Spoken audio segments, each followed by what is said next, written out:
j'ai rencontré dernièrement, par exemple, la Maison du Théâtre de Montréal. Là-bas, c'est un travail permanent avec une équipe qui fait de la médiation et qui s'occupe vraiment de faire rayonner le travail du théâtre à Montréal. Partout, ils devraient faire ça. Partout, partout, partout. Ça ne devrait pas être un endroit précis. Ça ne doit pas être ça. C'est parce qu'à l'endroit précis, tout le monde ne va pas y aller. Tout le monde ne le connaît pas. Ah mais c'est indispensable ça.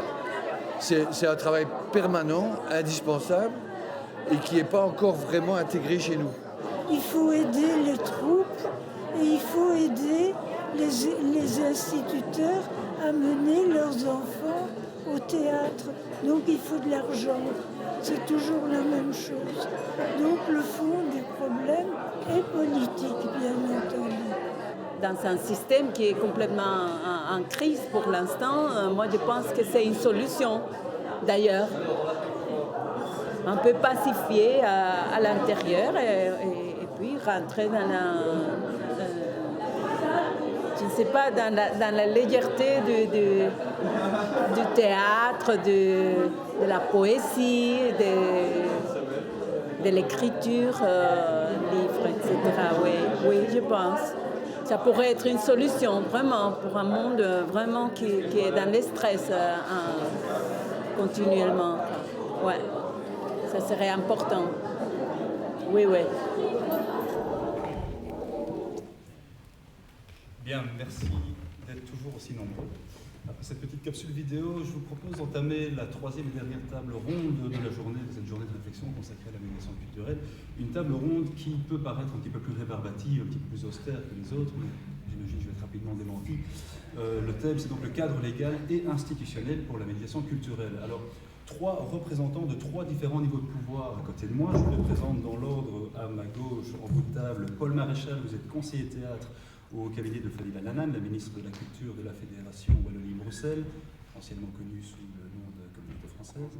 À ma gauche, Cécile Vincel, vous êtes la conseillère de Rachid Madran, le nouveau ministre de la Culture de la COCOF. Et à ma droite, Laurent Delvaux, vous êtes le chef de cabinet de Karine Lalleux, qui est, elle, l'échevine de la culture de la ville de Bruxelles. Alors, nous avons prévu de prendre plus ou moins 3/4 d'heure de ce côté-ci de la table, et ensuite la parole sera à vous, comme pour les table ronde précédente, un petit quart d'heure d'échange avec les intervenants vous sera proposé. On a décidé de procéder de la sorte.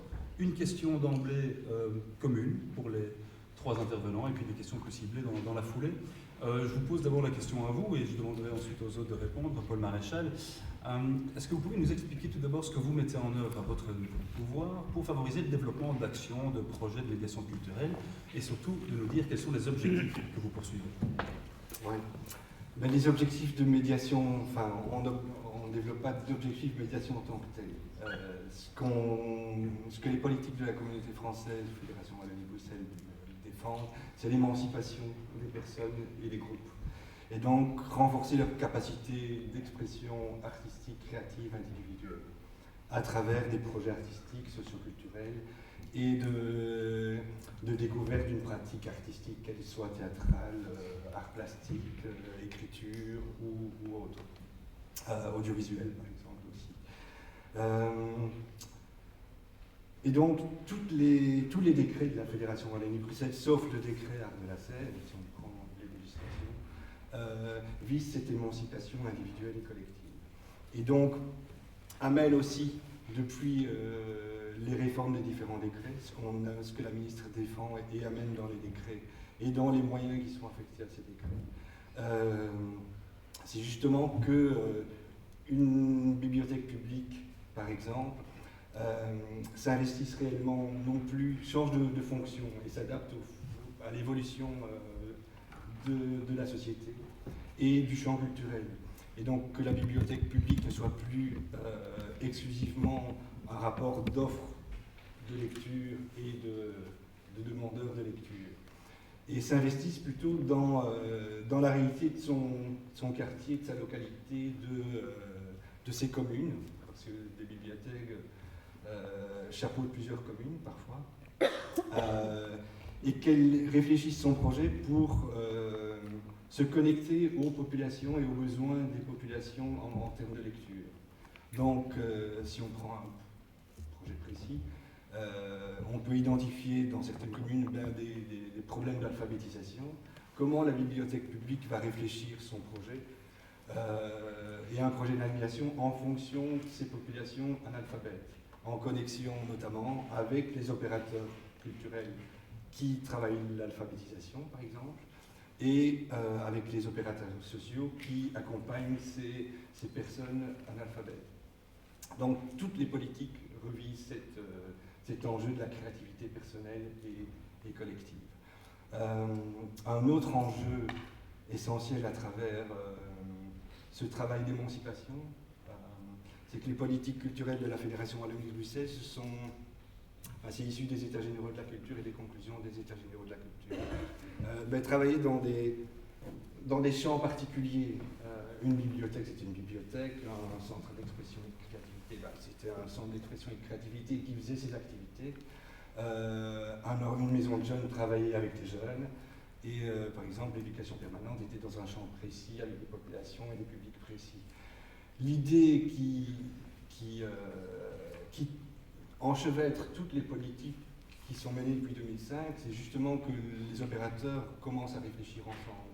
Enfin, stimuler la coopération et la réflexion des opérateurs culturels sur leur environnement, les populations auxquelles elles s'adressent, et comment ensemble aussi réfléchir leurs projets culturels et les connexions, complémentarités, spécificités d'action qu'ils peuvent mener ensemble pour répondre à des questions qui se posent au niveau de leur réalité communale, de quartier, etc. Alors il y a ces grands décrets qui balisent le financement des associations reconnues. Je les ai cités quasi, c'est la lecture publique, l'expression et la créativité. Il y a le décret centre culturel aussi qui est en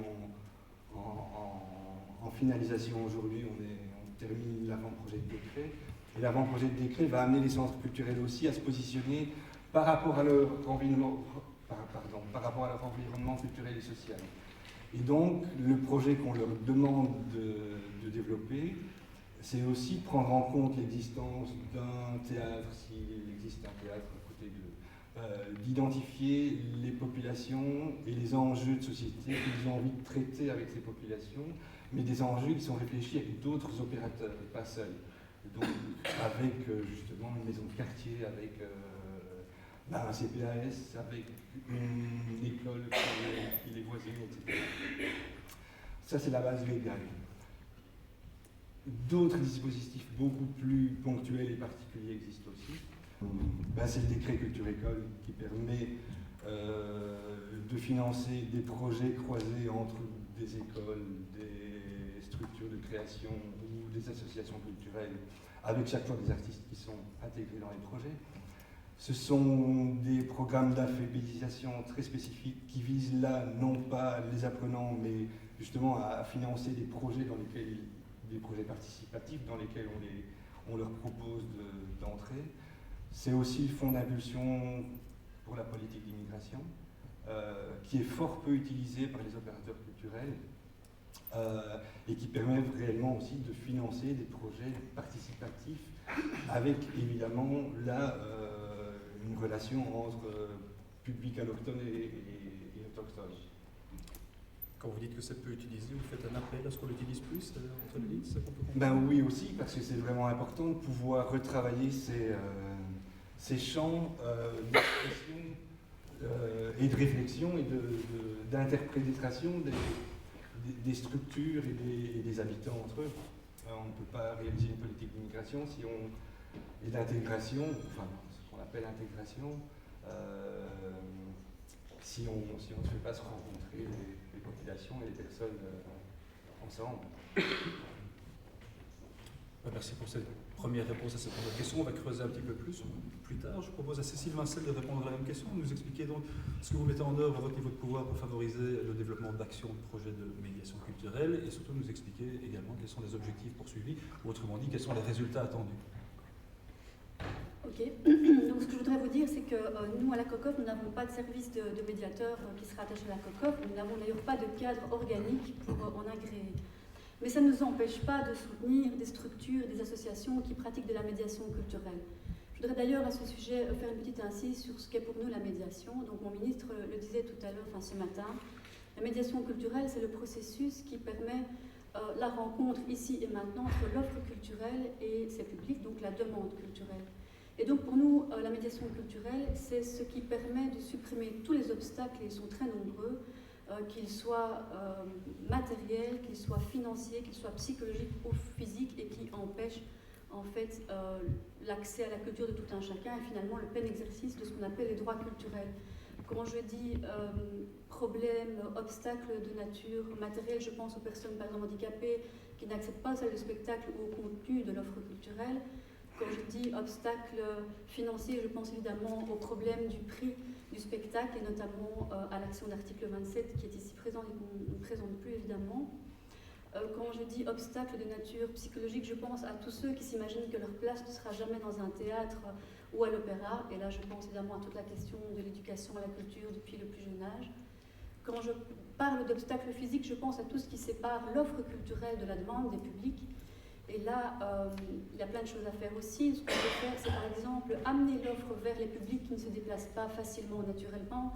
Je pense à la diffusion culturelle, tous azimuts, vers les prisons, les hôpitaux, vers les homes, vers les crèches, vers les écoles, etc. Il y a aussi moyen d'adapter l'offre culturelle à la demande et au public qu'on veut viser. Je pense à l'art et le tout petit, à l'art, à la production culturelle lorsqu'elle s'adresse à des enfants, à des élèves dans les écoles. Je pense aussi à l'action ciblée des SBL comme Recyclard ou même au Théâtre des Tanneurs qui, par leur projet de quartier, parviennent vraiment à toucher un public qui autrement ne le serait jamais. Voilà, donc il y a beaucoup de choses à faire et je pourrais vous citer un très grand nombre d'SBL que nous soutenons et d'institutions. Je pense à Arrêt Marge par exemple, qui est une paracocov que nous soutenons depuis 1984 et qui est maintenant reconnue comme musée par la Fédération Wallonie-Bruxelles. Je pense aux centres culturels de la région bruxelloise reconnus par la Fédération qui sont, de par leur mission, des médiateurs culturels, des passeurs de culture par définition. Je pense à l'article 27 évidemment. Je pense au Pont des Arts qui permet d'organiser des animations culturelles dans les sections pédiatriques des hôpitaux. Je pense à l'ESBL à la Madessour quand elle organise des spectacles de tango dans le métro. Je pense au Théâtre Royal de la Monnaie lorsqu'elle organise un programme intitulé Un pont entre deux mondes qui permet d'offrir aussi des spectacles à des personnes fragilisées sur le plan social, économique et culturel. Je pense à l'ESBL Remua. Et bien d'autres encore. La liste n'est évidemment jamais terminée, mais ce qu'on peut vous dire, c'est qu'en termes de médiation culturelle, l'imagination est au pouvoir et que tout est bon pour permettre la participation à la culture du plus grand nombre. Voilà. Merci. Même question pour vous, Laurent Delvaux. Moi, je voudrais d'abord vous dire que, contrairement à mes deux collègues à la ville de Bruxelles, on est en tout début de législature. Les films que je représente a en charge la culture depuis 2 mois. Donc on est dans une phase assez exaltante, assez passionnante, à la fois d'inventaire et de construction. Ce qui explique aussi que je n'ai pas raté une miette de tous les exposés, tous les échanges qui ont lieu depuis ce matin et qui, je pense, sont très utiles à la réflexion qu'on cherche à mener. Et donc vous allez voir, je vais être assez prudent dans ce que je dis, parce que nous sommes dans cette phase d'inventaire. Et je vais aussi essayer de faire la distinction entre ce qui se fait aujourd'hui, nous sommes des héritiers, et qu'on a déjà pu identifier, et nos intentions en la matière.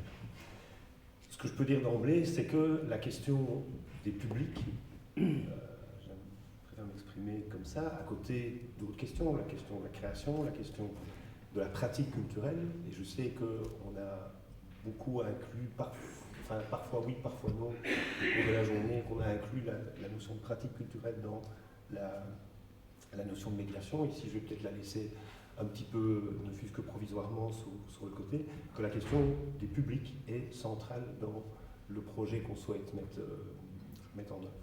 On a vu, on a entendu, il y a la médiation culturelle comprend de nombreuses facettes, les pratiques, on en a entendu plusieurs exemples, sont très diversifiées, très diverses. Et je pense que c'est très bien ainsi, tant qu'on poursuit un objectif commun. L'objectif commun, c'est de faciliter, c'est de multiplier les chemins d'accès vers la culture, les cultures, vers, vers les œuvres de création. C'est amener des publics vers des formes artistiques vers lesquelles ils ne se dirigent peut-être pas naturellement.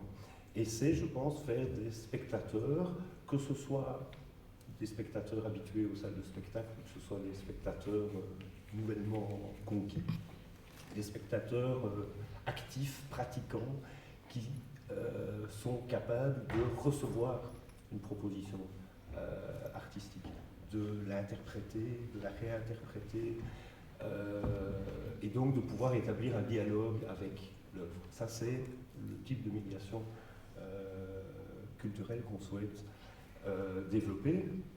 Et d'ailleurs, je vais encore l'exprimer autrement avec une expression que j'ai adoptée tout récemment en lisant le livre de Serge Saada pour préparer cette intervention. Et je dis, je trouve une très belle expression, je ne pense pas qu'il l'a utilisée tout à l'heure, mais elle est dans le livre, qui est de développer le potentiel du spectateur. Je pense que ça, c'est l'enjeu auquel on aimerait s'attacher. Donc c'est là-dessus que je vais essayer de me concentrer, en laissant de côté donc d'autres questions, la gratuité ou celle du tarif préférentiel, qui sont des questions auxquelles nous sommes aussi attentifs et qui sont importantes. Alors, ces balises étant fixées, la première question qui se pose est de savoir qui fait de la médiation culturelle. Je crois que c'était le type de la petite séquence qu'on vient de nous montrer. Et je dirais que je vois 3 ou peut-être 4 types d'acteurs pour faire la médiation culturelle. Il y a d'abord les professeurs. On n'en a pas vraiment parlé, on a parlé des écoles, on n'a pas vraiment parlé des professeurs, qui font, je ne sais pas si l'expression s'utilise encore, mais je l'aime bien, de l'éveil artistique. Il y a les institutions, les théâtres, les musées, à travers leur chargé des publics ou à travers leur service éducatif, leur service pédagogique, qui soit sur un volet, soit sur les deux, tentent d'amener de nouveaux publics et de faire un travail de médiation avec eux. Mais là, je fais une distinction qui peut paraître artificielle entre chargé de public et service éducatif, pour essayer de rattacher ça à ce qui existe aujourd'hui. Il y a la ville de Bruxelles, par exemple, un service éducatif assez actif, qui fait du travail pour les publics qui sont au musée, qui ne fait pas nécessairement du travail pour aller chercher les musées. J'ai bien compris aussi qu'il y a un certain nombre de chargés de public qui sont là pour remplir les salles, et pas seulement, et pas toujours d'ailleurs, seulement à la demande du politique, mais qui, une fois que les salles sont pleines, ne font pas nécessairement un travail de médiation avec eux. Il y a les associations culturelles, bien entendu, on en a entendu quelques-unes tout à l'heure. Et puis, quatrième intervenant potentiel, et ça c'est un grand débat que nous venons d'ouvrir à la ville de Bruxelles, c'est, je dirais, le politique lui-même dans son bras armé, c'est-à-dire l'administration.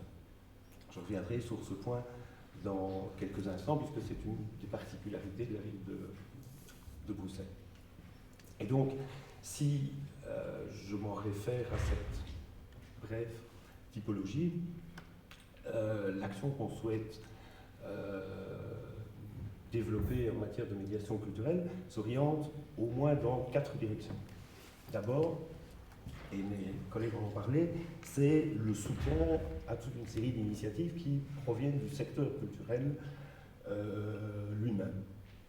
À ce stade, j'ai eu l'occasion de demander à l'administration de faire un inventaire parmi tous les soutiens qui avaient été octroyés à diverses initiatives en 2012, faire un inventaire des soutiens qui pouvaient relever de la médiation culturelle ou comporter en tout cas un volet de médiation culturelle. Cet inventaire n'existe pas aujourd'hui. Et donc, peut-être est-ce que cette approche des choses, cette lecture aussi d'un budget de la culture, parce que pour faire tout ça, il y a toujours la question du budget qui se pose, et neuve. Ça ne veut pas dire, bien entendu, que rien ne se faisait loin de là. Je pense qu'il y a de nombreuses choses qui se faisaient, et notamment, mais je ne vais en citer qu'une, c'est le soutien que la ville apporte depuis très longtemps au travail que ce théâtre mène avec le quartier. On en a suffisamment parlé ce matin. Ce théâtre et son prédécesseur d'ailleurs, puisque l'atelier Sainte-Anne, qui était ici précédemment, avait aussi une tradition de travail avec le quartier. Ça, c'est le type d'initiative, bien entendu, que nous souhaiterions développer. Je prends juste un deuxième exemple. On a rencontré récemment les responsables du festival du court-métrage, et nous sommes en train, que la ville soutient également parmi d'autres, et nous sommes en train de discuter avec eux de la manière dont on pourrait élargir leur public, par exemple en organisant des séances l'après-midi. On a déjà discuté ce matin notamment de ce type d'obstacle. Deuxième volet d'action, c'est le développement du service pédagogique de la ville. Je pense que, au moins pour les musées de la ville, ou au moins dans le cadre des activités organisées par la ville, je pense qu'il faut une dimension aussi pédagogique qui doit être offerte aux visiteurs. C'est parfois le cas, ce n'est pas toujours le cas. Un exemple concret, le musée du costume et de la dentelle, qui est une des institutions de la ville de Bruxelles, malgré cette appellation un peu surannée, organise dans quelques semaines une exposition sur la mode des 70s. Et bien, Lichfield a dégagé, à la demande de l'administration d'ailleurs, a dégagé un budget pour créer un parcours enfant dans l'exposition qui s'organise. Troisième moyen d'action, c'est évidemment de systématiser, je pense, avec les lieux culturels de la ville, des travails d'accompagnement des publics. Je ne pense pas qu'il soit aussi simple, comme ça a été dit ce matin, de transposer l'expérience des tanneurs en disant, eh bien, tout le monde devrait faire la même chose. Mais je crois par contre que chaque institution, avec ses spécificités, avec ses programmations, devrait pouvoir développer ce type de travail. Alors, je vous dis tout à l'heure que je parlais avec prudence, je pense que beaucoup de choses se font, mais je pense que d'autres ne se font pas, et qu'en discutant avec ces institutions, on va pouvoir compléter, le cas échéant, réorienter un travail qui est fait avec les publics. Et puis, quatrièmement, j'en reviens à ce qui est, je pense, une particularité unique à la ville de Bruxelles, c'est que nous avons un service de 3 médiateurs, qui sont des agents de l'administration. Je pense que ça n'existe pas. Ni à la Unité, ni à la COPOF, je connais pas encore. D'accord. Et... Oui, je vais me dépêcher avant de... Et donc, pour comprendre leur existence, en fait, ces 3 médiateurs ont été créés en 2005, je pense. Je raconte ici, mon collègue contredira si je dis trop de bêtises. Ont été créés en 2005 dans le suivi d'actions qui avaient été menées dans le cadre d'un contrat de quartier. À l'époque, ces 3 médiateurs étaient décentralisés, c'est-à-dire qu'ils étaient dans des lieux, des centres culturels, il y en avait un au Brigittine, et ils avaient un travail avec leur environnement. Et puis pour ces personnes, les titulaires sont partis pour des raisons diverses, et sous la législature qui s'achève maintenant, ils ont été remplacés, mais intégrés cette fois au sein de l'administration. Mais c'est vrai que leur mission à l'administration n'a jamais été clairement définie. Alors, bien entendu, on les a rencontrés, ces médiateurs, et eux-mêmes, assez spontanément, nous ont rapidement fait comprendre qu'ils étaient parfaitement conscients de faire un travail qui ne s'apparentait pas nécessairement ou pas toujours à la médiation culturelle. Ils font un travail d'accompagnement artistique, ils font un travail parfois de production, notamment dans le cadre des Nuits Blanches, et aussi un travail de médiation, mais de manière beaucoup plus épisodique et en tout cas pas majoritaire.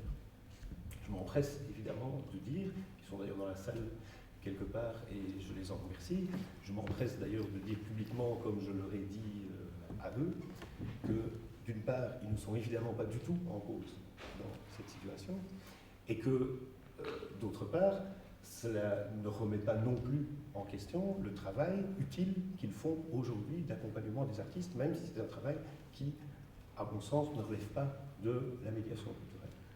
Et donc nous nous sommes lancés avec eux, avec leur hiérarchie et avec quelques autres personnes dans un travail de réflexion sur la médiation culturelle, allant jusqu'à nous poser la question, finalement, est-ce vraiment, je vous dis 3 ou peut-être 4 acteurs, est-ce que finalement c'est vraiment un acteur pertinent est-ce que l'administration est vraiment un acteur pertinent pour faire de la médiation culturelle? Alors, je ne vais pas anticiper des conclusions, ce débat va peut-être prendre 6 mois, va peut-être prendre 1 an, mais j'ai tout de même une certaine tendance à penser qu'il y a une fenêtre qui existe, qu'il y a des possibilités. Une première raison, c'est que tous les intervenants possibles dont j'ai parlé ont chacun leur spécificité. Les professeurs, ils travaillent dans les écoles. Les associations, elles ont un objet social, elles ne peuvent, c'est normal, elles ne peuvent pas toujours dépasser un certain cadre. Les lieux, malgré tout, font de la programmation par rapport à une programmation qui est la leur, par rapport à des choix artistiques qui sont les leurs. Et puis, on l'a rappelé aussi, il y a parfois le prestige du lieu, la charge symbolique d'un lieu qui rend le travail plus difficile aussi. Ça, c'est une première raison qui me fait penser, mais voilà, c'est à créer, qui me fait penser qu'il y aurait du sens à avoir un service de médiation au sein de l'administration. J'avais une deuxième raison qui m'échappe. Heureusement, j'ai mon petit papier. La deuxième raison, c'est que la ville de Bruxelles, par ailleurs, organise énormément d'événements par elle-même. J'ai déjà cité les Nuits Blanches, il y a le Bruxelles Summer Festival, il y a le Festival du Cirque, le Festival de Marionnettes, il y a d'autres projets qui sont en préparation. Et que si notre exigence est de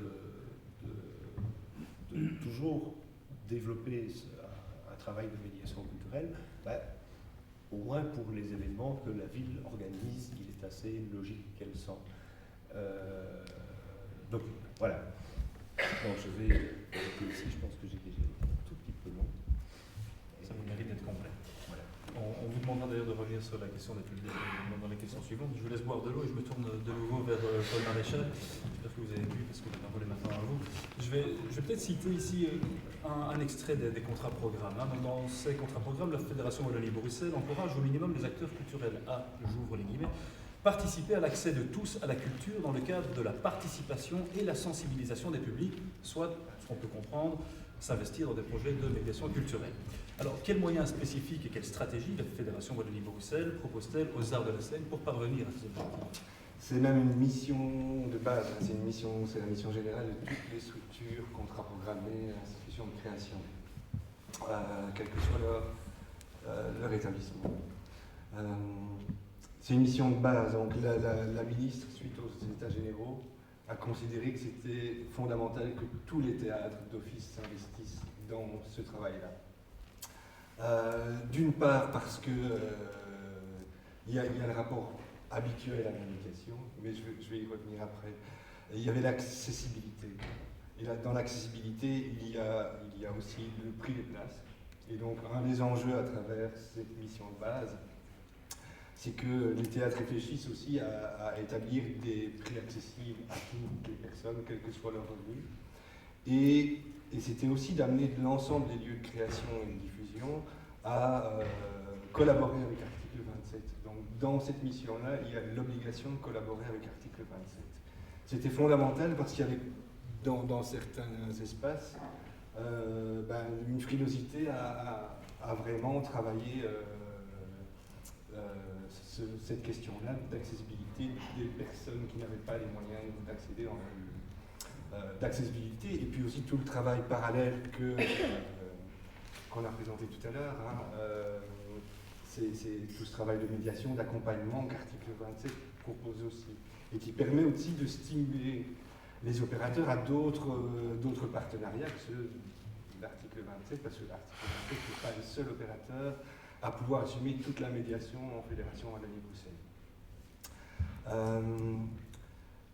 L'autre volet, justement, c'est de pouvoir développer à la fois un travail de sensibilisation dans les écoles, ce qui est un travail qui était déjà réalisé par la plupart des structures de création, puisque les abonnements scolaires ou les relations avec l'enseignement, non pas fondamental, mais de second degré, qui ne s'appelle plus, je crois, second degré, mais je suis encore assez âgé que pour pouvoir parler.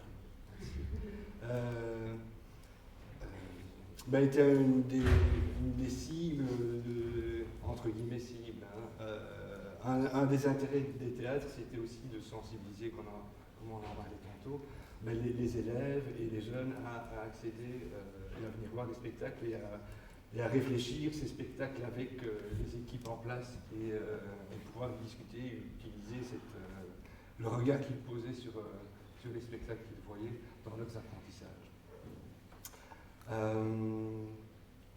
Donc la mission est vraiment intégrée au contrat programme. Il n'y a pas eu de moyens complémentaires directement affectés à ces contrats. Ça ne veut pas dire qu'il n'y a pas eu de moyens. Ça dépendait vraiment des projets. Certains théâtres ont intégré dans leur projet d'activité ce travail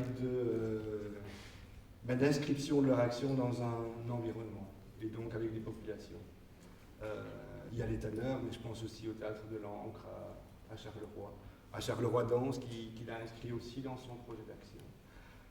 Au théâtre royal de Namur aussi, qui l'a inscrit dans son projet d'action. Et donc, certains lieux ont été refinancés, et ils englobaient globalement dans leur, c'est pas pour me dédouaner des financements, mais ils englobaient dans leur budget ces frais, et les frais, une partie en tout cas des frais, liés à ces ambitions et ces objectifs-là. Donc on a intégré dans toutes les missions, tous les contrats programmes, sachant que certains opérateurs, ayant déposé leur dossier de demande de renouvellement de contrat bien avant les États généraux de la culture, et que certains attendaient aussi depuis la précédente législature de signer un contrat programme, on n'allait pas leur demander de repréciser un nouveau projet alors qu'ils étaient en attente d'une stabilisation de financement. L'idée et l'objectif de la ministre a été vraiment de réinscrire ces objectifs-là, accessibilité, pour les stimuler aussi à y réfléchir par la suite. Donc dans le cadre des renouvellements et du calendrier actuel de renouvellement des contrats programmes, cette question sera amenée à l'ensemble des contrats programmés et des théâtres et des structures de création. Et puis on évaluera avec l'administration et le conseil de la thématique la manière dont ils s'investissent dans ces projets et qu'est-ce qu'ils mettent en place pour se connecter avec les populations qui les entourent, ou de nouveaux, entre guillemets, de nouveaux publics. Sachant que l'ambition, pour casser un a priori ou une vision que peuvent avoir certains que j'ai entendu tout à l'heure, l'idée, c'est pas de remplir les théâtres à travers une accessibilité de tous au théâtre et d'obliger les gens à venir au théâtre et de se dire diminuons les prix et faisons venir tout le monde. L'idée est vraiment de permettre à tous les citoyens d'accéder à la culture et d'au moins avoir le choix de leur accessibilité à la culture à travers à la fois une pratique et une expression artistique, ou la possibilité de s'exprimer au niveau artistique, et à la fois d'être comment dire, d'être sensibilisé à ce qui se passe dans un lieu aussi. Et donc, quelle stratégie une institution théâtrale va mettre en œuvre pour toucher les publics qui ne viennent pas, comme on l'a dit tout à l'heure. Certaines personnes n'entreront jamais dans un théâtre parce qu'elles considèrent que c'est pas pour eux. L'opéra, c'est pas pour moi, parce qu'à l'opéra, on s'habille en costume cravate, et il est réservé à la bourgeoisie, mais ça se passe quand même encore comme ça dans certains endroits. Hein. L'a priori par rapport aux lieux, ou les lieux qui ne sont pas identifiés comme des lieux, et ça ne veut pas dire qu'ils ne le sont pas, comme des espaces ouverts, et dans lesquels on peut entrer, s'asseoir même pour boire un verre, sans spécialement aller voir un spectacle, mais des lieux qui sont des lieux publics, et l'ensemble des théâtres sont des lieux publics, avec une spécificité où les spectacles se passent en soirée, mais ce sont des lieux publics qui sont dans un environnement local, et donc comment, à un moment donné, un théâtre est attentif à son inscription dans son environnement culturel, social, économique, de quartier ou de pensée, d'animation. Ça, c'est vraiment essentiel par rapport à la politique que la ministre veut mener au niveau des arts de la scène et des contrats-programmes des théâtres. Si on prend le projet d'Etana, tu as rappelé que c'est pas neuf, ça date aussi de la fin de l'ancien équipe qui a animé l'atelier Certain dans son temps. Et je pense que ce projet est complètement porté et intégré au projet artistique, notamment de la nouvelle direction. C'est vraiment important que ce soit pensé comme ça. Si un projet de médiation et d'ouverture au public et aux populations n'est pas réfléchi dans le projet artistique, c'est très difficile par la suite de ramener cette dimension dans le théâtre et dans le lieu. Si on peut créer des cellules, on peut créer... Mais c'est beaucoup plus compliqué dans le rapport entre les artistes et les populations. Parce que ça amène aussi les artistes, comme c'est fait au Talent, et comme c'est fait à Charleroi-Dans ou à Langres, aussi de s'investir dans ce travail-là en partie, ceux qui le souhaitent. Hein, ils ne sont pas obligés avec un fusil ou un revolver à s'investir là-dedans, mais ils sont quand même conviés à travailler ces enjeux-là, à réfléchir ces enjeux-là avec le théâtre, en sachant aussi que le projet premier, c'est la création. Mais que cette dimension de la relation aux personnes et au quartier est vraiment inscrite et vraiment présente dans le lieu. Sans ça, moi, je pense qu'on n'y parvient pas. Donc c'est très compliqué. On entend bien la philosophie, les moyens qui sous-tendent l'action. Est-ce que c'est suffisant, ça, d'ailleurs? Je laisserai la parole au public par après pour vous interpeller sur la question. Alors, au niveau des moyens, quand même, je le disais, hein, il y a d'autres capacités, d'autres programmes. On a peu de temps pour le développer. Fondamentalement, la crise a un effet quand même assez radical sur les moyens extraordinaires disponibles pour financer des projets particuliers comme celui-là. Ne nous voilons pas la face, les économies réalisées dans le domaine de la culture, elles ont été faites sur tous ces crédits extraordinaires qui existaient. Ça concerne non pas la création théâtrale, mais si on prend l'éducation permanente, les bibliothèques publiques en art plastique, tout en centre d'expression et de créativité, tous ces moyens-là ont été réduits pour pouvoir contribuer à l'effacement de la dette de la Fédération Wallonie-Bruxelles. Donc, qui est générée aussi par la crise qu'on connaît depuis 2009. J'étais à la précédente, moi, déjà. Donc ça, c'est une réalité. C'est vrai qu'au niveau extraordinaire, les moyens sont très limités. Donc il faut aussi pouvoir inventer, c'est une opportunité, ça ne veut pas dire qu'il n'y aura pas de refinancement et de moyens réinjectés une fois que les budgets de la fédération seront mis en positif, et ça devrait arriver en 2015-2016. Ça ne veut pas dire qu'on ne peut pas être créatif aussi.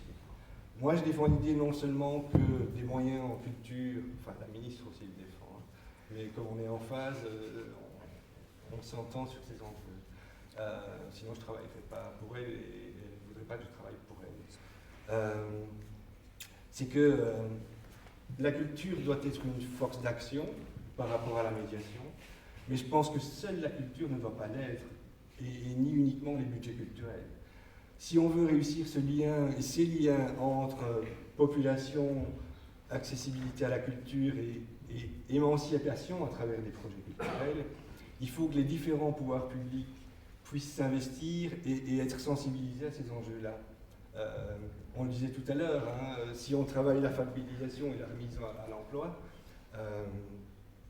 pouvoir connecter un centre de formation, Forum, qui dépend du Forum, ça existe, hein, en tout cas en Wallonie, ça se fait tout le temps. Je ne sais pas si sur Bruxelles c'est permanent, mais en Wallonie, les centres de formation NEM travaillent notamment avec des compagnies de théâtre-action sur des remédiations dans le cadre de leur réinsertion professionnelle. Alors l'objet n'est pas de leur apprendre à écrire et de leur apprendre à s'exprimer exclusivement pour un entretien d'embauche, c'est vraiment questionner avec ces personnes, développer ramener ces personnes à une capacité d'être créatif, de reconnaissance par rapport à une créativité, une capacité de créativité et d'évolution personnelle. Et des budgets existent à ce niveau-là. Et donc ces croisements entre la formation professionnelle, les aides sociales, la santé, l'enseignement, c'est fondamental pour pouvoir tisser au sein de la société ces liens et ces connexions qui disparaissent et dont on pardon, d'identifier ce matin les ruptures et les éclatements. Je vais peut-être vous passer la parole, Cécile Vincel, en vous demandant de parler peut-être de coordination d'efforts. Parce que je faisais la réflexion tout à l'heure, ce qui ne saute pas forcément aux yeux, mais disons-le clairement, vous travaillez tous les trois pour une ICHFIN, un ministre, une ministre, qui sont tous les trois socialistes. Ça permet a priori d'avoir peut-être moins de conflits en interne, a priori niveau ce qu'il vaut, et ça vous permettrait peut-être d'avoir une vision globale, ne fût-ce que politique, du travail à fournir en matière de médiation culturelle. Alors, Cécile Vincel, on sait qu'il y a actuellement un plan culturel pour Bruxelles qui est à l'étude au sein de la COCOF. Alors, est-ce que ce n'est pas justement là maintenant le bon moment pour développer un axe consacré à la médiation culturelle qui serait réellement coordonné au niveau régional avec les différents niveaux de pouvoir compétents? Oui, alors effectivement, quelques mots sur ce plan culturel qui est en gestation à la COCOF, effectivement, depuis quelques mois. Il faut d'abord rendre à César ce qui lui appartient. Le plan culturel est d'abord une initiative du monde associatif et du réseau des arts bruxellois, le RABBKO, qui le premier en 2009 nous a fourni une proposition sous forme de 34 idées concrètes pour améliorer, coordonner, structurer les politiques culturelles en région bruxelloise. Et donc c'est vrai que ça a percolé pas mal du côté de la COCOF qui a inscrit cette volonté d'élaborer un plan culturel pour Bruxelles dans l'accord de majorité 2009-2014. Suite à quoi il a été décidé de lancer une série d'auditions au Parlement francophone bruxellois pour mieux appréhender les besoins en matière de politique culturelle. Et je dois dire que ce souci a été partagé par la Fédération Wallonie-Bruxelles qui, de son côté, a lancé à peu près au même moment les assises pour le développement culturel territorial. Il était bien entendu que donc, ce plan culturel devrait s'articuler tant sur les propositions du RABBKO que sur le rapport final des assises pour le développement culturel, que sur le résultat de ces fameuses auditions dont je vous ai parlé. Alors on appelle ça un plan culturel, mais pour paraphraser Magritte, je dirais que ce plan culturel n'en sera pas vraiment un si on entend par là un plan avec des objectifs quantifiés, des échéances claires et des budgets précis. Ce ne sera pas le cas puisque, effectivement, vous avez raison, ce plan nécessitera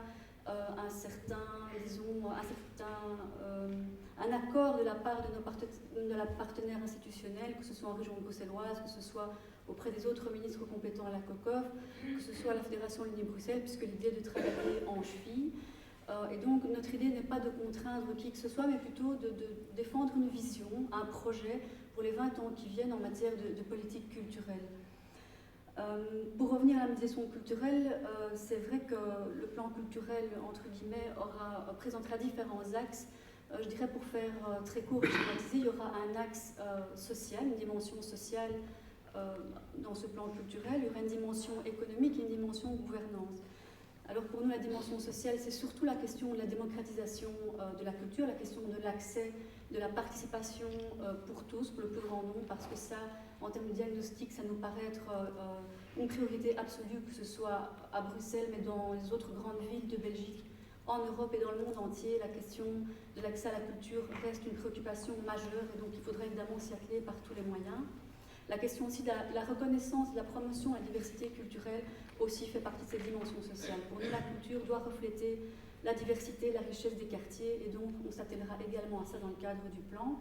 Alors la dimension économique, sans rentrer dans les détails, c'est toute la question évidemment de la dimension économique de la culture en termes d'emploi. Vous savez que la culture emploie 16 000 personnes à Bruxelles, en tout cas en 2010. Pour vous donner une idée, la culture, le secteur culturel permet de l'insertion socio-professionnelle de pas mal de personnes, y compris les moins qualifiés, les chômeurs longue durée. Et puis la culture est en lien naturel avec une série d'autres compétences à caractère plus régional, plus économique, comme l'économie bien sûr, mais aussi le tourisme, la mobilité, l'aménagement du territoire, le développement urbain, l'image de Bruxelles et j'en passe. Et donc là, on aurait évidemment pour volonté de coordonner les efforts des uns et les autres pour parvenir à promouvoir, on va dire, le potentiel de la culture en région bruxelloise, sous cet angle-là. Et enfin, la dimension gouvernance, qui implique évidemment qu'on parvienne à se coordonner et à se structurer entre les différents niveaux de pouvoir, mais effectivement, le fait d'avoir, on va dire, des personnes qu'on connaît, avec qui on a des affinités, permet naturellement, on va dire, ces collaborations, mais il est vrai que dans quelques mois, la donne peut changer, et donc il est important de créer des structures permanentes, des task forces qui permettent de prolonger cette collaboration si les coalitions venaient à changer. Pour revenir donc à la médiation, mais pour nous, ça fait partie de, on va dire, la priorité. Ce sera l'axe numéro 1 donc, du plan culturel, parce que pour nous, sans médiation, il n'y a pas de droit culturel, et sans droit culturel, il n'y a pas de véritable démocratie. Donc je crois qu'il faut le dire haut et fort, même si effectivement la crise va certainement entamer la réalisation du plan culturel, il ne faut pas se voiler la face. Sans moyens, il n'y aura sans doute pas moyen de mettre en œuvre tout ce qu'on voudrait. Mais en tout cas, malgré la crise, on entend bien répéter que la culture est vraiment un secteur essentiel, pour les raisons que j'ai dites, parce qu'elle porte l'image de notre région, parce qu'il y a une identité bruxelloise à promouvoir, et que lorsque les gens sont fiers d'appartenir à un groupe, ça rend leur vie meilleure, parce que la culture est porteuse de sens et d'émancipation, et pour toutes les raisons que j'ai évoquées par ailleurs, pour les perspectives d'emploi, pour les perspectives de cohésion sociale, pour les perspectives de renforcement de la citoyenneté et de lutte contre le repli identitaire. Oui, la culture est essentielle et on continuera à la défendre malgré le contexte difficile dans lequel on évolue. Merci. Laurent Delvaux, avant de passer la parole à la salle, dernière question plus précise pour vous. Vous nous avez expliqué tout à l'heure que vous étiez dans une phase d'inventaire. On comprend la prudence que ça implique. Néanmoins, vous avez cité une série de publics, plus précisément. Pour vous poser la question, vous demandons de ramasser le tout et nous dresser des pistes d'action précises. Que pourrait faire la ville de Bruxelles à l'avenir pour accentuer la médiation culturelle à destination de publics plus ciblés? On peut citer par exemple les écoles, le public scolaire, les seniors, comme on les dit par féminisme parfois, les maisons de jeunes, etc. Est-ce qu'il y a des idées avec la prudence d'usage, malgré tout, que vous pouvez nous livrer ici? Mais je dirais peut-être d'abord en ce qui concerne les écoles et les maisons de jeunes, je crois que ce sont des partenaires naturels de la médiation.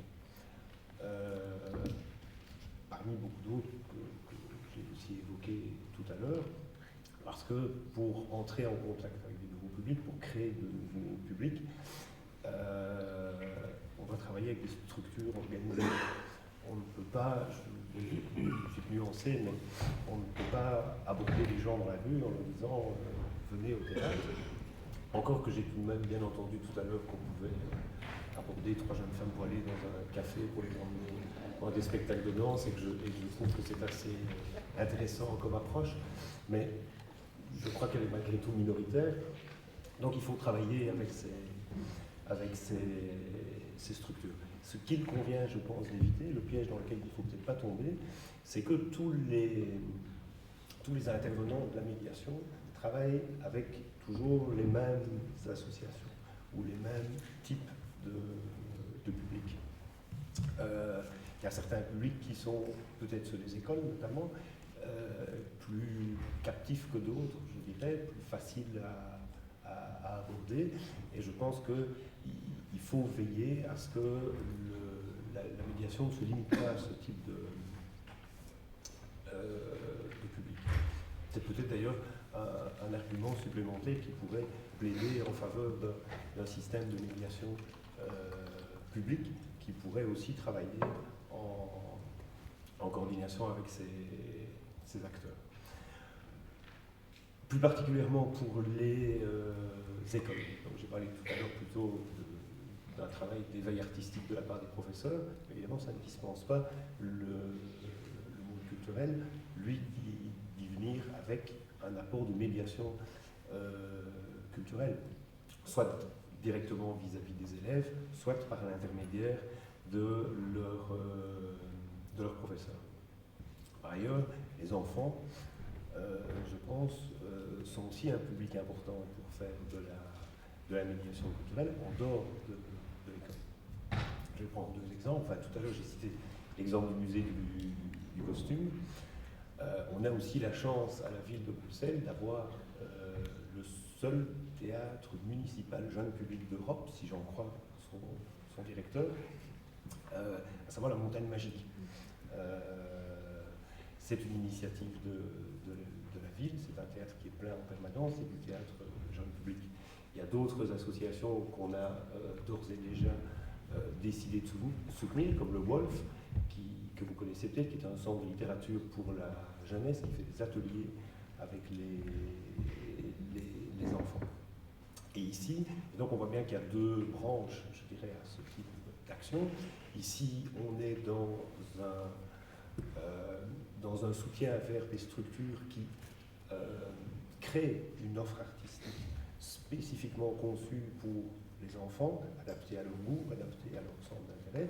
Dans le cas du musée du costume, là c'est un peu différent. C'est une médiation qui est faite au départ d'un matériau qui est le même que celui proposé aux adultes, simplement avec un travail d'accompagnement qui est spécifique fait pour les enfants. Que pourrais-je encore vous dire? Les seniors. Les seniors, on a vu un exemple magnifique ce matin. Et on a dit d'ailleurs, il faut savoir que on a parlé, et c'est vrai, de l'initiative prise par le CPS, qui est très actif en la matière, mais il faut dire aussi que les Chevilats de la Culture subventionnent le CPS pour ce type d'initiative. Par ailleurs, il y a une initiative spécifique dont on a hérité, et qui est, j'avais dit que je ne parlais pas de la gratuité, mais puisque vous m'interrogez sur les seniors, je vais quand même en dire un mot, et qui est simplement une distribution de places de théâtre à des seniors de la ville de Bruxelles. Et je ne pense pas que ce soit une initiative qui relève véritablement de la médiation culturelle, en tout cas qui pose la question de l'équilibre dont on a parlé aussi tout à l'heure entre les attentes du public et je ne dirais pas les attentes du médiateur, mais des propositions de sortir précisément du monde dans lequel on vit, de l'univers dans lequel on évolue. Voilà. L'exemple, c'est, tout le monde connaît la revue du théâtre des galeries, il y a des places qui sont prévues pour ça, il y a des places dans des théâtres qui offrent un autre type de programmation. On constate que les premières partent assez vite, et les secondes ont parfois du mal à s'écouler. Et donc, on voit bien qu'il n'y a pas de travail de médiation qui est fait par rapport à ça. Par ailleurs, dans ce genre d'initiative, il y a toujours aussi un effet d'aubaine qui est difficilement chiffrable. Donc, voilà. Écoutez, c'est parfait parce qu'on respecte parfaitement nos règles. Il nous reste plus ou moins un quart d'heure comme prévu pour prendre des questions dans la salle. Donc je pense qu'il y a des micros qui peuvent circuler. Je vous demanderai de lever la main. Je vais laisser Nicolas cibler les gens qui ont passer le micro. Je propose de prendre question par question. Si vous avez une question ciblée à un des orateurs, je vous demanderai de le préciser. Oui, Paul Maréchal. Donc, à propos de la modification du décret sur les centres culturels. Et je fais un bref retour sur ce que Laurence Adam nous a dit ce matin. Elle a souligné donc je vais rompre une lance en faveur des travailleurs sociaux. Ça pourrait être un peu étonnant, puisque d'habitude, en tout cas ce qu'on a fait plutôt aujourd'hui, c'est de parler des travailleurs culturels dans le milieu social. Laurence, ce matin, nous a parlé des travailleurs sociaux comme relais. J'ai étudié ces mots. Et puis, elle a également parlé d'expérience où lorsque des travailleurs culturels étaient mis dans des situations de travail social. Il faut, bref rappel, retour en arrière, mais je vais être quand même court. Après 68 jusqu'au milieu des années 80, 85, 86, les travailleurs sociaux étaient en même temps des militants culturels. Il y avait vraiment quelque chose d'unique dans leur travail, où la partie culturelle de leur travail social était évidente. Et puis à partir des années Thatcher-Reagan, on est entré dans un phénomène de fonctionnalisme, et petit à petit, y compris dans les écoles de formation de travailleurs sociaux, on a au contraire insisté sur le caractère plus administratif, professionnel, répondre à une question, répondre précisément à une question précise, et en oubliant progressivement tout cet aspect culturel. Lorsqu'il y a quelques années, au niveau fédéral, on a institué une aide au CPS pour l'épanouissement culturel, social et sportif des bénéficiaires de subsides d'aide au niveau des CPS. Les travailleurs sociaux sur place, dans les CPS, se sont trouvés vraiment démunis. Il y avait de l'argent, mais il n'y avait pas ou très peu de préformation. Donc ils ont posé des questions en disant mais qu'est-ce que nous devons faire avec cela? Comment faire et avec qui? Ils ont posé la question à Culture et Démocratie, qui a créé une commission de réflexion qui a travaillé sur la sensibilisation à la dimension culturelle du travail social. Il y avait pas mal de professeurs, d'enseignants, d'écoles supérieures, et on a abouti à un certain nombre de réflexions, y compris de recommandations au niveau politique. Alors, un des éléments qui est sorti, puisqu'il y a eu ensuite un travail d'ingénierie sociale, c'est que dans les centres culturels, je reviens maintenant au décret, qui va bientôt sortir, il y a eu une interrogation par ces travailleurs de Namur, puisque c'était l'ingénierie de Namur, qui ont posé des questions à des responsables de centres culturels, en disant combien de travailleurs sociaux travaillent chez vous, et pour que faire? Réponse 0. Il y a même des directeurs qui ont dit à la fin de l'entretien, vous savez, je suis un ancien travailleur social, mais ne le dites à personne. C'est-à-dire qu'il y avait une espèce de blocage de dire le social, ça n'a rien à voir avec le culture. Eh bien, à quoi nous avons abouti, c'est de dire, et si au contraire, il y avait une bonne, donc c'est ça ma demande, s'il y avait une bonne compréhension du fait que les travailleurs sociaux ont une dimension importante en termes culturels, de la même manière qu'au niveau de la culture, on sait petit à petit maintenant qu'il y a une dimension sociale aussi au travail. Et de dire que dans les centres culturels, et dans le décret qui sort, il serait intéressant de légitimer la place des travailleurs sociaux pour s'occuper des gens en termes de population. Et ce mot a été soutenu, a été dit plusieurs fois. La différence entre une personne chargée de la promotion d'un théâtre, d'un centre culturel, ou de spectacle au sein d'un centre culturel, oui, je termine, il faut quand même s'expliquer, c'est que je crois qu'au niveau des institutions culturelles, on pense en termes de public. Et nous pensons qu'un travailleur social va penser en termes de population. Et donc de se situer à un endroit où des décisions sont prises, non pas simplement comme adjuvant s'occuper des articles 60. Non, réflexion sur ce que c'est qu'une population, avec ses différentes dimensions. Et donc voilà, je pose la question ici, je demande que lors de la prochaine sortie du décret, on ait une attention à dire oui, il est légitime d'ouvrir la place à des travailleurs sociaux qui sont conscients de la dimension culturelle de leur travail social. J'ai terminé. Merci. Paul Maréchal. Oui.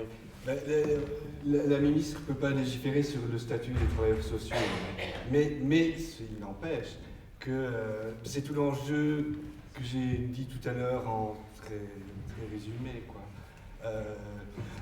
C'est de ramener les opérateurs culturels, dont les centres culturels, et de les légitimer dans cette fonction-là de réflexion au niveau territorial, local, de quartier, en fonction de leur dimension, un projet sur les enjeux à développer au niveau local.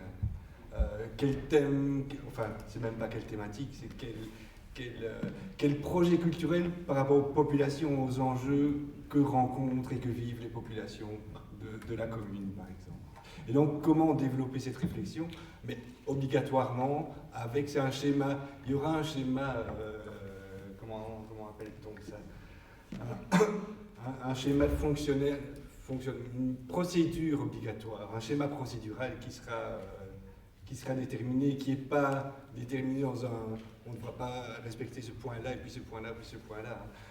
La question, c'est d'amener les sens culturels et les autres opérateurs culturels, puisqu'on amène cette dimension-là dans les autres législations aussi. C'est de réfléchir ensemble aux objectifs et comment rencontrer et participer à la rencontre de ces objectifs ensemble. Et donc comment, si on veut faire un projet participatif, à quoi répond-il par rapport aux enjeux identifiés par les opérateurs sociaux, mais comment aussi par rapport à l'enjeu artistique ou culturel de développer un projet particulier avec eux. Et quel projet, par exemple? C'est pas leur imposer un projet art plastique si ça n'a aucun sens dans la dimension de questionnement ou de vécu des populations. Et donc c'est vraiment un processus global et transversal qui est enfin, imposé, pas proposé, mais enfin qui sera imposé. Je crois, j'ai répondu. Question suivante. Je vous écoute. Oui, bonjour. Bon, bien sûr, dans un théâtre, que des gens qui ont mis en place en sont très fiers, et bien sûr les amoureux du théâtre disent ouais. On peut comprendre par contre des gens d'autres cultures ou d'autres aspirations qui ne se sentent pas nécessairement concernés par des spectacles de forme comme théâtre ou comme opéra. Et à ce que disait M. Sabat tout à l'heure sur quand il a amené des gens, des enfants voir un cirque, puis il était triste qu'il n'y avait pas de clown, qu'il n'y avait pas d'animaux, et l'autre qui a amené des gens voir du théâtre et qu'il mettait le chalut-bahut parce qu'il n'y avait qu'une seule personne. Ce ne serait pas d'abord une bonne façon de monter des activités, de proposer des activités culturelles, de faire une table ronde, de les consulter, pardon. En quoi qu'ils se sentiraient concernés? Excusez, lapsus bliss. Quelle forme quel genre de spectacle vous aimeriez mieux voir, ceci ou cela? Et aussi, est-ce que ce ne serait pas une bonne idée de prendre, pour initier les gens à participer plus activement dans la vie sociale de leur quartier, de prendre une salle de spectacle, comme par exemple un théâtre comme ici, et d'en faire un soir des open stage. Chanter, réciter, déclamer, n'importe quoi, se grantorer, puis pour petit à petit les amener à la culture, à avoir envie de participer davantage en tant que participant que spectateur. Est-ce que votre question s'adresse à un intervenant en particulier? C'est pour les trois, alors celui ou celle qui veut répondre en premier, qui passe volontiers la parole. On décline à ma droite. Mais on est d'accord, enfin je suis d'accord, il n'y a aucun problème à ça. Hein. Il n'y a pas d'imposition de la part de la Fédération Wallonie-Bruxelles, ni de la COCOF, ni de la ville de Bruxelles sur les spectacles et les modalités d'intervention, ni de programmation. Mais c'est une question importante pour moi, quand tu travailles dans un lieu culturel ou dans un lieu de création, c'est une question importante à se poser. Et donc, de toute façon, si c'est un théâtre de création, ça reste un théâtre de création. Mais comment tu ouvres les portes de ce théâtre? Tu les ouvres, elles sont facilement ouvertes, mais symboliquement, comment tu les ouvres et comment tu les ouvres à la réalité des gens qui vivent à côté et qui ne fréquentent pas spécialement. Et donc, le travail justement de pouvoir accueillir une fête de quartier dans le lieu, c'est aussi important. Je ne dis pas s'occuper de la programmation, c'est une question peut-être plus délicate. Mais ouvrir le théâtre à d'autres choses et à d'autres modes d'approche ou exprimer aussi présenter une saison d'une autre manière ou un spectacle d'une autre manière que dans un texte formaté qui explique tout le spectacle, par exemple, et qui est parfois difficile d'accès, comme tu l'as lu tout à l'heure, je crois. C'est des questions à se poser en tant qu'animateur de théâtre, animateur, programmateur et acteur culturel. C'est pas des questions à se poser par le politique. C'est des questions, je pense. Nous, on est dans un enjeu où où on finance des opérateurs pour remplir des missions. Je crois que ce serait très dangereux si le politique s'occupait de la programmation d'un lieu culturel. Et c'est ce qui est reproché souvent dans certaines communes. Et je trouve que le politique n'a pas à se mêler de ça. On est dans des lignes directrices générales, on n'est pas dans machin programmer ça ne me plaît pas.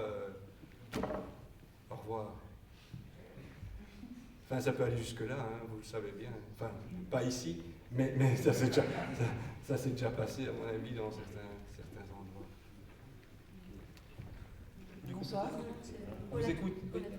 Voilà, j'ai une question qui est un peu naïve, un peu militante et peut-être hors sujet. Voilà.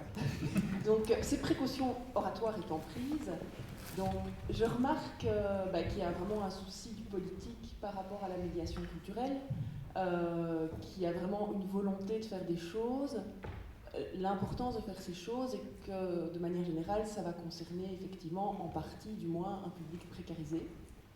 Et donc moi, ma question, mon interpellation, c'est que moi, en tant que citoyenne, je remarque, en tout cas c'est ma lecture des choses, c'est qu'on est dans une société qui génère ces inégalités, qui vont créer des personnes, qui vont faire en sorte que certaines personnes sont précarisées.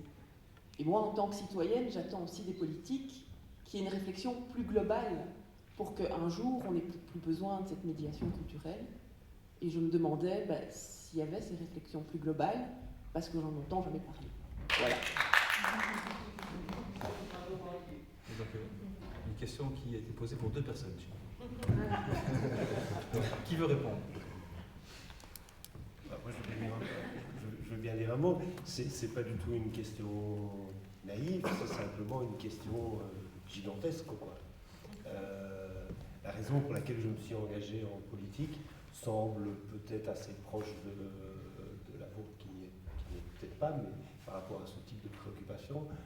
Donc voilà. Donc si vous ne voulez pas que je parle 1h30, je pense que je dois arrêter là. C'est juste une question énorme par rapport au débat sur la politique culturelle. Alors je peux déjà dire que vous ne parlerez pas 1h30 parce que vous venez de me faire signe que c'était la dernière question. Si vous voulez compléter, c'est le moment ou jamais. L'avant-dernière alors. Mais avant de vous donner la parole, je voudrais savoir si Cécile Vincel ou Marchal veulent compléter. Oui, je ne vais pas être très longue. Bien entendu qu'on peut souscrire à ce constat et bien entendu que je pense tous, autant que nous sommes ici autour de la table, on voudrait un monde où tout le monde serait libre et égaux en droit. Mais force est de constater que ça c'est sur papier et que dans la réalité les violences socio-économiques se manifestent dès le plus jeune âge. Alors si on pouvait évidemment éviter ces violences et ces discriminations, évidemment on le ferait et je pense qu'on essaie de le faire à travers d'autres actions, à travers tout ce qu'on peut faire en action sociale, en cohésion sociale, à travers finalement tous les domaines de compétences où les pouvoirs publics peuvent intervenir. Mais il n'y a pas moyen de prendre le mal à la racine et donc ce qu'on peut faire, nous, c'est travailler dans une logique d'égalité des chances. C'est vrai que dans cette mesure-là, on essaie de travailler sur la question de l'accès à la culture dès le plus jeune âge, parce que c'est là effectivement que tout se décide très très vite. Mais malheureusement, je pense qu'il suffit d'observer le monde dans lequel on est pour se rendre compte que ce n'est pas possible. Et donc, en étant militant, je pense qu'il faut pouvoir agir tout au long du processus qui conduit à ces discriminations, essayer de rattraper le plus de personnes possible pour ne laisser personne au bord du chemin. Voilà, je ne peux rien dire de plus par rapport à ce que Laurent vient de dire. Monsieur, je vous passe la parole en vous demandant d'être très court parce qu'il reste peu de temps. D'accord, je serai court, mais la réponse peut-être moins. On peut être très content de ce que vous avez dit, Paul Maréchal, à propos du politique qui ne doit pas intervenir dans la programmation des institutions. Mais cependant, j'aimerais creuser ce point parce que vous avez, je vous cite, si la médiation n'est pas réfléchie au moment de la création artistique, c'est beaucoup plus difficile de la ramener ensuite. Et j'y vois un danger qui est une dérive attendue, qui est celle qui a été mentionnée tout à l'heure, c'est de l'instrumentalisation des artistes à des fins louables de vivre ensemble. Alors, mais, vous répondrez. Je peux dire tout parce qu'on se connaît par ailleurs, mais restons distanciés. Il y a aussi le problème de ce qu'on a observé. On verrait de façon soft ce qu'on a vu à la télé avec l'audimat. Les émissions de culture repoussées en fin de soirée, etc., une certaine uniformisation des programmes. Alors, c'est un danger qui risque le spectacle vivant si on met ces questions de médiation trop en avant, c'est trop de pression. Ce n'est pas une contestation de la médiation, hein, j'alerte sur une dérive possible que je ressens. Alors, comment comptez-vous évaluer la part médiationnelle des institutions contrat-programmées? Est-ce qu'il y aura une obligation de moyens? Est-ce qu'il y aura une obligation de résultats? J'ai quelques inquiétudes quand je vois comment sont effectuées les évaluations pour ce qui est des compagnies de danse contemporaine contrat-programmées, où je suis un petit peu compétent étant membre du Conseil de la danse.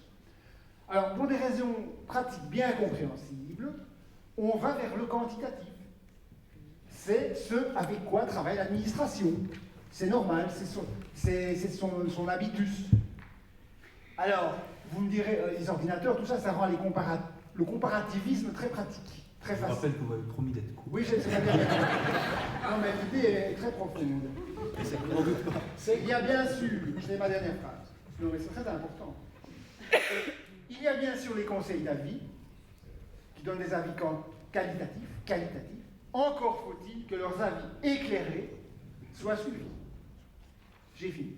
C'est très conservateur que l'administration.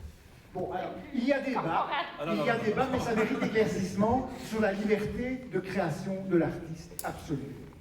Non, mais la liberté de création de l'artiste n'est pas du tout remise en question, hein, je pense. Enfin, j'ai pas parlé de remise en question de la liberté de l'artiste. Moi, je parlais du projet artistique, de la direction artistique d'un lieu. Et donc, à un moment donné, c'est différent. Hein. La direction artistique, c'est pas spécialement l'artiste, c'est une ligne qui est donnée à un projet pour une durée déterminée. Et donc, son inscription à la fois dans le secteur artistique, spécialisé ou non spécialisé, hein, mais aussi par rapport à son environnement. Voilà. C'est ça, je disais, c'est pas, il n'y a pas de choix artistique, enfin, il n'y a pas de choix d'artiste. Je pense que la question du théâtre, si on prend le théâtre, c'est ce qu'on disait tout à l'heure et ce matin, hein, c'est la relation au plateau entre des comédiens, des personnes vivantes, et des personnes vivantes dans un public. Et donc c'est un échange de pensée, point de vue, à partir de ce qui est montré sur le plateau. À un moment donné, tu as un échange, sinon je ne vois pas l'intérêt de présenter du théâtre sans que cette notion d'échange et de transmission, à un moment donné, n'existe. C'est ça la question pour moi, c'est pas autre chose. Et au niveau politique, c'est la même question. Hein.